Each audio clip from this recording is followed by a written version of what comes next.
मोहाडी तालुक्यातील प्राथमिक आरोग्य केंद्राच्या नवनिर्मित इमारतीला गळती, रुग्ण व कर्मचारी त्रस्त।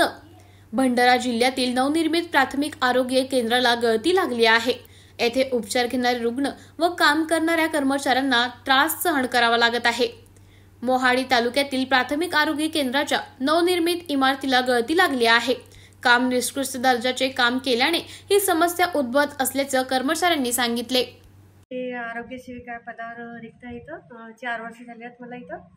आणि मागच्या दिवाळीमध्ये आमची PSC हँडओव्हर झालेली आहे आणि त्याच्यामध्ये बांधकाम हा आपल्या ऑपरेशन थिएटरचा बरोबर नाही झाला आहे। त्याच्यामध्ये भेगा पडलेल्या आहेत आणि ते टाईल्स पूर्ण असे ओपन दिसत आहेत। म्हणजे कधी पण ऑपरेशन करताना वगैरे कधी अंगावर पडू शकते किंवा त्याच्यामध्ये ऑपरेशन करूच नाही शकत आपण, काही इन्फेक्शनचा धोका आहे त्याच्यामध्ये। आणि काही रूम अशा गळत आहेत आणि जी ते हे आहे आपला मीटर वगैरे फिट केलेला आहे त्याच्यामध्ये म्हणजे ओलावा आला आहे, तो कधी पण स्पार्क होऊन तो आपल्याला म्हणजे धोकादायक होऊ शकते, भस्म होऊ शकते पूर्ण PSC।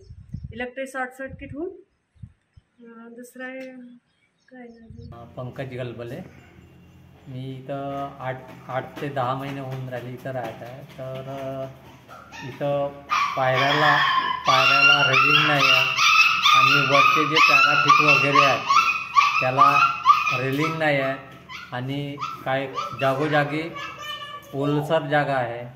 त्याच्यामुळे कसं आहे, लहान मुलं इथं राहतात क्वार्टरला, तर ते रेलिंग वगैरे त्याने लावून नाही दिलं। इथल्या ठेकेदारांना तुम्ही सांगितलं नाही का? नाही, ते सांगितलं 2-3 वेळा, पण कसं आहे तिकडून मेडिकल ऑफिसर वगैरे हे यांनी बी सांगायला पाहिजे होतं त्यावेळेस। तर ते यांनी काय नाही ते मला तेवढं माहिती नाही। उघड्यावर इलेक्ट्रिक बोर्ड आहे? हो, ते अगोदरपासूनच आहेत, ते जेव्हापासून काटरला राहायला यायच्या अगोदरपासून। पायऱ्याला रेलिंग नाही आहे, तिथून वरतून पाणी येते स्लॅबवरून, पायऱ्या वरतं भेगा पडलेले आहे बिल्डिंगला। आणि त्याच्यामुळे आमच्या लहान मुलांना म्हणजे ह्या भेव आहे, उद्या कमी जास्त झाल्यास कोण जबाबदार राहणार याची? काय सांगत आहे?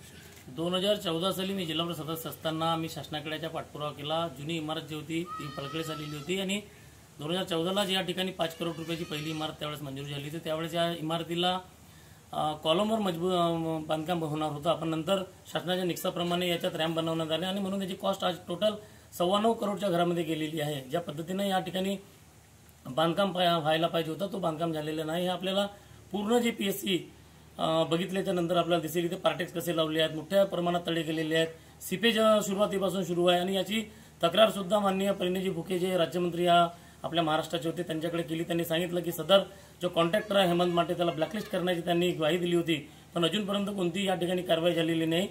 त्यावेळेस त्या कॉन्ट्रॅक्टरनी दुरुस्त करून देण्याची सुद्धा हमी घेतली होती, पण कोणत्याही पद्धतीची त्यांनी हमी करून दिलेली नाही आहे। एका बाजूला सध्या पाण्याचे RO असेल, आलेल्या मशीन असतील त्यासुद्धा लागलेले नाहीत, पण ठेकेदाराचे पैसे त्वरित द्यावे म्हणून जनप्रतिनिधीने त्या जे भेषक अधिकारी आहेत, डॉक्टर आहेत, त्याच्या मागे लागून हे इमारत आहे हे आनंद-फानंदमध्ये हस्तांतर करण्याचं काम खऱ्या अर्थानं झालेलं आहे। आणि म्हणून मला असं वाटतं की एका बाजूला आरोग्याची देशामध्ये खूप मोठी अडचण निर्माण असताना ज्या पद्धतीनं शासन एवढा मोठा खर्च करते त्या खर्चाचं दुर्लक्ष करून फक्त ठेकेदाराचे पोट भरणे आणि इमारतीचे जे घाई गर्दीमध्ये जो हँडओव्हर करण्याचा हँडओव्हर करण्याचा जो प्रयत्न झाला, मला असं वाटतं की या सगळ्यांनाचे हात ओले झालेले आहेत। या ठिकाणी आरोग्याची खूप मोठी समस्या आहे, इथे स्टॉप नाही आहे, इथे औषध पुरवठा नाही आहे। 5 उपकेंद्राची मंजुरी असलेली ही PSC जो आदिवासी बहुल क्षेत्राला लागून असल्यामुळे या ठिकाणी जवळजवळ 300 ते 350-350 पर्यंत दररोज OPD असते। जवळच लागून असलेला लेंडेजरी PSC आहे, पण त्या ठिकाणी सुद्धा तेवढी मोठी OPD होत नाही। इथे OPD मोठ्या प्रमाणात असल्याच्या नंतर सुद्धा ज्या पद्धतीनं या ठिकाणी कर्मचाऱ्याची भरती व्हायला पाहिजे होती ती भरती या ठिकाणी झालेली नाही आहे। आणि शासन एका बाजूला महाराष्ट्रामध्ये आपण बघितलं की शिंदे सरकारने 5 कोटी रुपये एका सत्तेच्या आमदाराला महाआरोग्य शिबिराच्या नावाखाली जिंकून येण्यासाठी ना लोकांच्या दारापर्यंत घरापर्यंत पोहोचण्यासाठी आपला चेहरा कसा पोहोचावा यासाठी जो प्रयत्न केविलवाना प्रयत्न जो सरकार खऱ्या अर्थाने करत आहे, मला असं वाटतं की त्या पैशाच्या वापर ज्या कर्मचारी भरतीमध्ये औषधी उपचारामध्ये जर झाला असता तर निश्चित रूपानं महाराष्ट्राच्या सर्व जनता आणि महाराष्ट्राची सरकार ही आरोग्यमुक्त खऱ्या अर्थानं झाली असती. मला असं वाटतं की लोकांना आरोग्याच्या उपचाराच्या गरज असण्यापेक्षा मला वाटतं की खरं म्हणजे एकनाथ शिंदेच्या सरकारला खऱ्या अर्थानं आरोग्य आणि उपचाराची आवश्यकता आहे असं आजच्या प्रसंगी मला बोलावं.